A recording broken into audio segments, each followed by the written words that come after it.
Magandang araw muli sa ating lahat mga katambay. For today's video ay pagpapatuloy ko ang aking update para sa aming ginagawang bahay.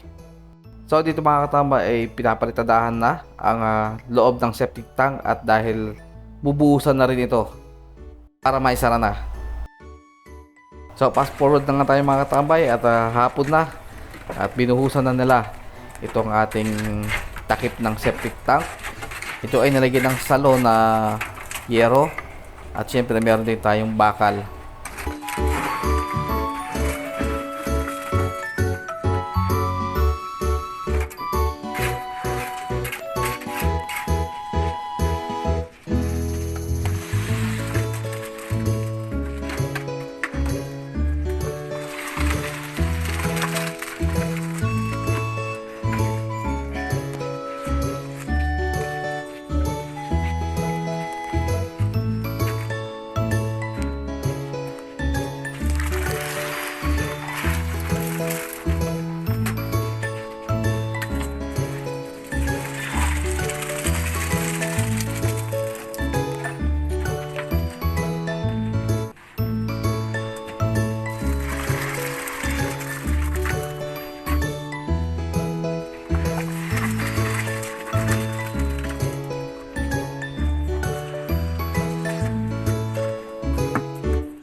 So ito na nga mga tambay at nabuhusan na nila ang ating septic tank at ganyan na lang yan hanggang sa matuyo.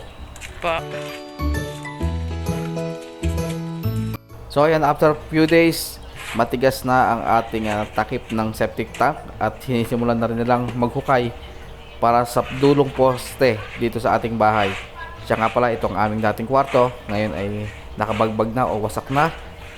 Sa ngayon ay pinagpapatuloy nila ang pagbuhos sa corner na poste para sa ating banyo at dadagdag pa tayo ng konting asintada sa area na yon.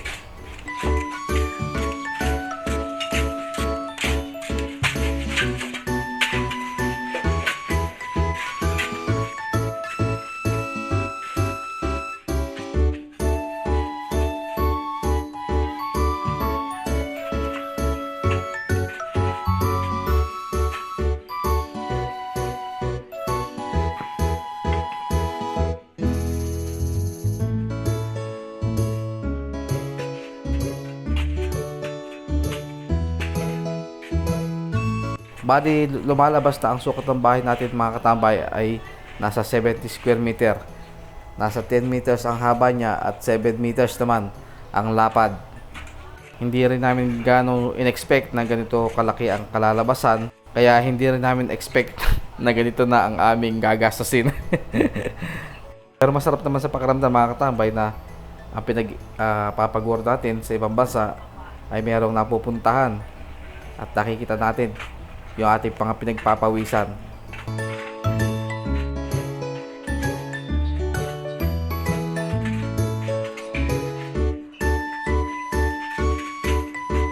So pagkayari nga na sa kabilang poste, dito naman sila sa poste na ito mga katambay at dito na pinagpapatuloy ang pagbubuhos. So hanggang dyan na lang ang pinakataas ng ceiling natin mga katambay. Dito naman ay tuloy-tuloy pa rin ang paghukay para sa isang poste pa rito para sa corner.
So habang pinagpapatuloy nila ang pag-uhukay dito sa isang poste na ito mga katambay, ay naglilis naman na sila para dito sa ating kabilang area.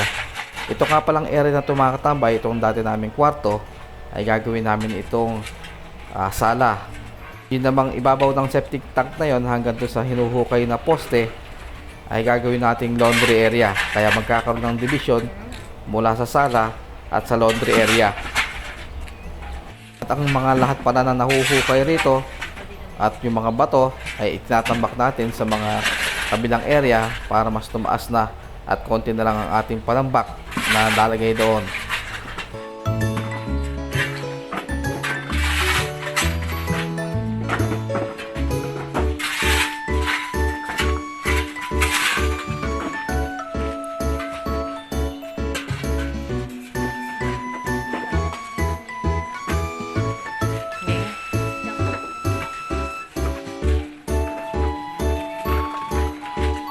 Tekla, mamaya may dadaanan ka, pero ingat ka, baka sa butas ka madaan ha.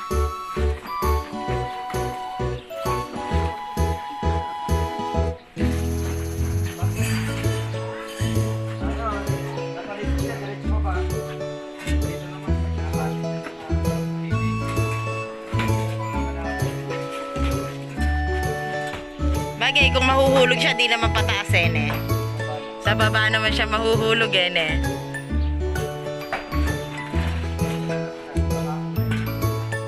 So ito na nga mga tambay, ito ang ating update sa ating pinapagawa ng bahay. So naghuhukay pa sila ng ating gagawing poste. At dito naman tinatanggal nila yung mga debris dito at itinatambak sa mga nakaayos na. So dito nakabuhos na rin ang ating puting, ang ating poste.